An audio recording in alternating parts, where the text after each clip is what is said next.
It's that online blog where George Sodini wrote about his life, his loneliness, and often his disdain for women. Who was the incel killer, and what pushed him to commit the horrible crimes he did? George Sodini was a lonely and intelligent man with compromised social abilities. Unlike the infamous male criminals, George's story is not one of grand schemes or criminal enterprises, but rather of a quiet and simmering bitterness that grew from his unfulfilled desire for female companionship. In order to get a grasp of the story, let's travel back in time to George's background. George Alfred Sodini was born on September 30th, 1960, and grew up as part of a family of 5. His life at school was average, as he was not one to get along with the kids in school, but that's still pretty normal. But one of the triggers that pushed George to become the man he did was his life at home. According to him, and some notes he made in his online blog, his mother was a vicious and vindictive woman. His dad never talked to his children, referring to him as useless, and his brother bullied him throughout his childhood. By the time he was an adult, he was already a chronic loner. He didn't have any serious relationships despite yearning so deeply for female attention. As George yearned for female attention, his attempts to connect often fell flat, leaving him feeling more isolated and frustrated. This cycle of longing and rejection only deepened his bitterness. As a result, George vented his anger and isolation on an online blog where he would document the hardships he faced in finding a partner. He talked about his family struggles and his addiction to alcohol, but most importantly, he expressed his difficulty in attracting women. He would even create videos discussing his emotions too. It is easy for me to hide from my emotions for one more day. Take a long drive in the car, listen to some music, daydream, or just do some mundane task around the house that really doesn't need to be done, that's not too important. And there you go, one more day, and one more day turns into one more year. From the street, here is my car. This is a 2-bedroom brick ranch. Despite these videotapes and videos being made public, no one would see it until it was all too late, with 3 people dead and a total of 9 others injured. But why was it so difficult for him to find love? And how would this frustration manifest itself into chaos? Let's dig more into his background. As we know, the man George Sodini was in his 40s, a system analyst at a law firm at K&L Gates, and from George's outward appearance, he seemed to have absolutely everything together. He clearly was an intelligent guy. With a height of 5'10", 155 pounds, he was also in shape for his age. George didn't have anything good to say about his family, yet things seemed to be going smoothly for him in his younger adult years. He had several partners, a very comfortable job, and was getting by just fine. It seemed like he had everything, really. But that was all a facade. As we move forward to the year 2008, you will see just how much that changed. George had become a bitter man, struggling with loneliness and frustration, particularly in his relationships with women. He had become a very isolated man, unable to find love or even a sexual partner. He decided to attend a self-help seminar aimed at teaching men how to attract women. These classes were run by a self-proclaimed self-help expert known as R. Don Steele, who was an author and dating guru. This guy told the men that all nice guys must die and all women above the age of 30 are bitter. Of course, this is just one guy's perspective. The class taught everything from how to greet and speak to women, dressing, and attracting women. George paid good attention in the classes, and he was seen to always be taking notes in class during the workshop. The guys in his classes were once again given an assignment to create a tour video of their houses, and it was from this video we first experienced the weird nature of George Sodini. If you pay close attention, this book, as seen on the table, is a copy of How to Date Young Women by the author R. Don Steele. Through this, it is quite clear that George was a devout follower of Steele.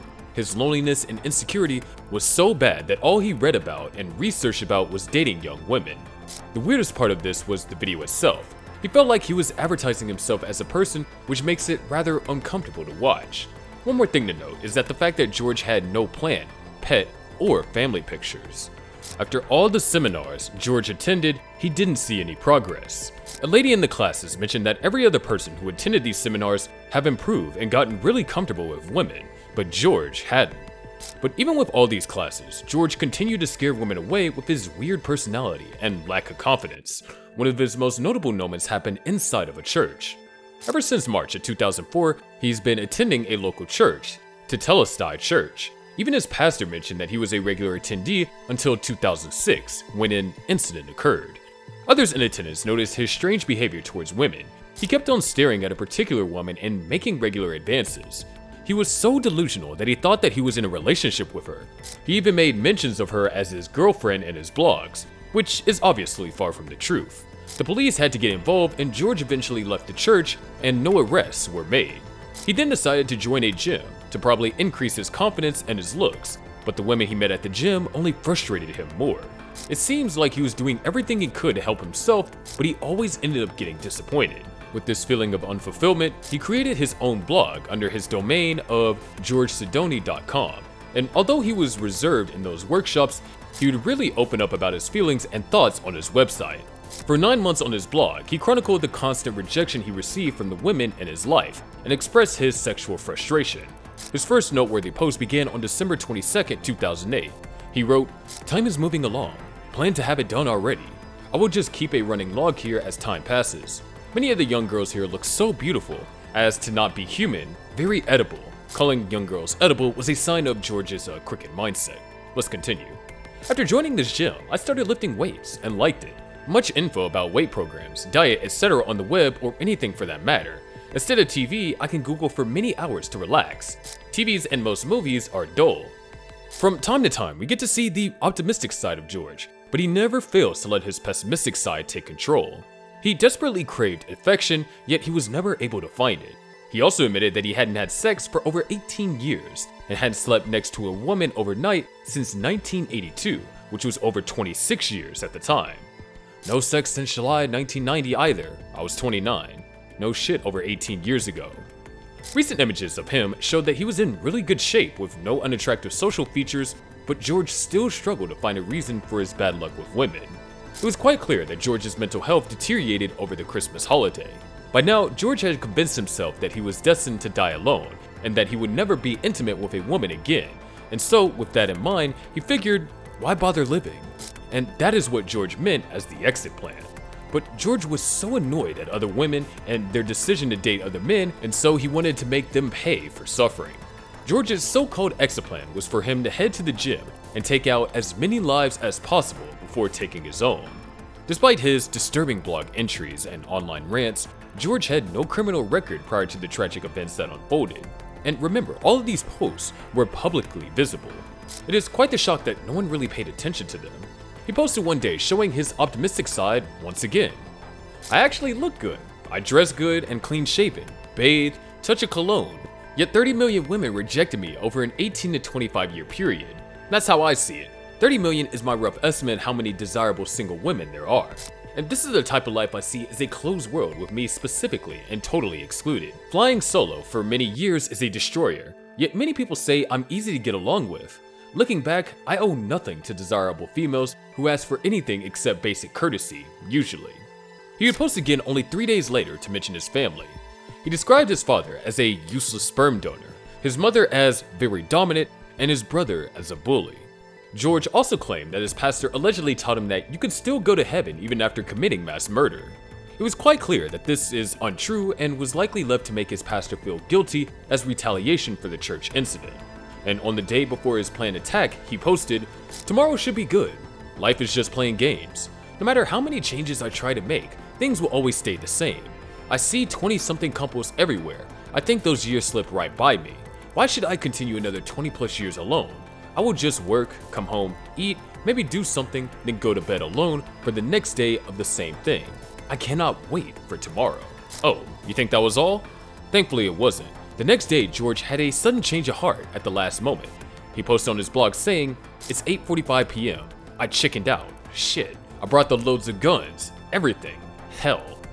We can only assume that George reevaluated his life and realized life wasn't that bad at all in those final moments before then going home and posting about it online, because after this he would go radio silent for several months.